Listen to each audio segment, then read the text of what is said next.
Hello and welcome back to my channel, Blended Caramel. My name is Carmel and I'm here today to tell you guys all about Madam Web. Is this the start of a new franchise for Sony, or has this Madam spun her first and final web? I'll let you guys know here after I play this clip. Hi, sir. All right, I'm gonna cut your seatbelt.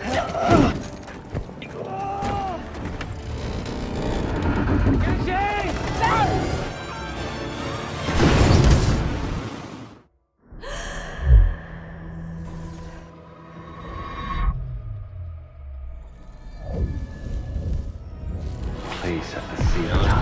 You are the only one who can change the future. That's it, Cassie, breathe! Come on! Did I die? Madam Web is a new film from Sony. It's in their Spider-Verse thing, whatever they want to call it. And it stars Dakota Johnson, Sydney Sweeney, Isabella Merced, Celeste O'Connor, Tahar Rahim, Mike Epps, Emma Roberts, and Adam Scott. Oh, and Zosha Mamit. And it is directed by S.J. Clarkson and is written by a whole host of people. Matt Sazama, Burke Sharpless, Claire Parker, and S.J. Clarkson herself has a screenplay credit as well. You guys have to bear with me a little bit on this review. I am trying to get to feeling better. If you see me looking down and stuff, it's because I'm looking at my notes for this film, which I don't have many. I want to start with some good stuff. Dakota Johnson is good in this movie. You know, she's trying her best. There's times when she does seem kind of checked out, you know, but that's to be expected with a film that's just not good. And I think everyone could kind of tell that it wasn't good from the get-go. So, let me see, do I have anything else that's good? I don't think so. Okay, so, yeah. So let's just go ahead and start. Editing on this movie is atrocious. It's some of the worst editing I think I've seen in a movie of this size in a while. The film does take place in 2003. I don't know if they were trying to do like a 2000-ish type of editing style. I will say it's very obvious that this film was supposed to be set in the 90s and they bumped it up to the early 2000s for some reason. I don't really know why. It seems like a stupid thing to do. It just adds to the budget for no reason.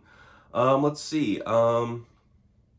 As I said, Dakota Johnson is trying her best here, but honestly, considering the material, you know, who can blame her for even... There's a few times when it's obvious that it's being phoned in. I'll just say that.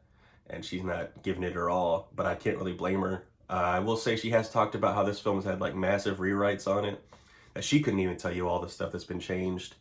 And you know, it sounds like it was a very frustrating experience to make this film. So as for the other three, Spider Women, you'll see why I put that in quotations here in a second. They're barely in this movie. They're merely just set dressing. If you're coming here to see Sydney Sweeney in a super tight, skin tight superhero outfit, guess what? You get that for all of about 20 seconds. So, you know, finish up quickly, boys. If you're that type of person.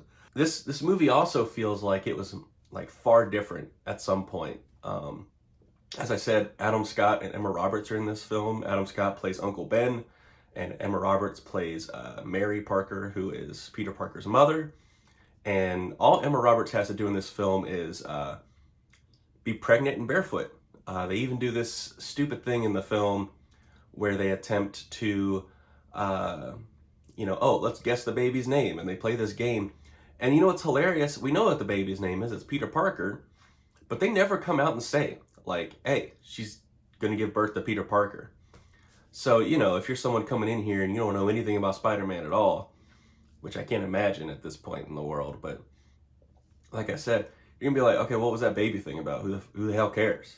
I will say the baby shower sequence with her and Dakota Johnson is actually very good.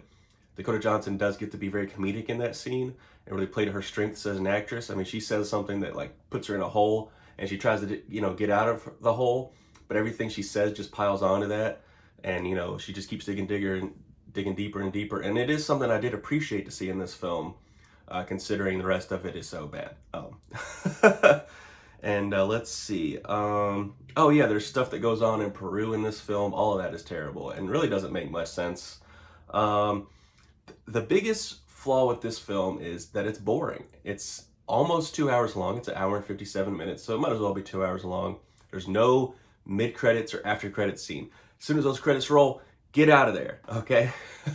um, but yeah, the main problem I have with this film is it is boring.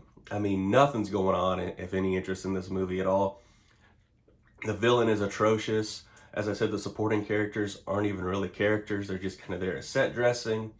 Dakota Johnson is there giving it her best, but she just can't. I mean, if you ever watch this film, you'll see what I'm talking about. There's only so much she could really do here. And she has been great in other films before in the past. I'll put some of those posters up in a moment. I thought she was phenomenal in Suspiria. Ever since, she came out of the woodwork from that 50 Shades of Grey movie, she's been making very interesting decisions as far as what movies she decided to be in. She finally decided to be in a big franchise film again, and we get this.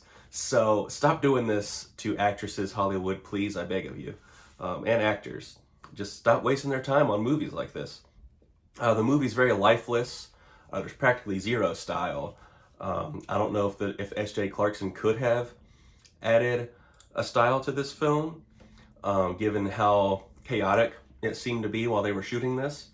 She does come from TV, which is apparent because this movie looks like a TV show and looks worse than a lot of CW stuff. It's bizarre. As a matter of fact, I'll go ahead and just tell you guys, Birds of Prey, when this movie was ending, Birds of Prey, I'm not talking about the movie with Margot Robbie, I'm talking about the TV series that was on Warner Brothers back in the day, all right? Before it was the CW.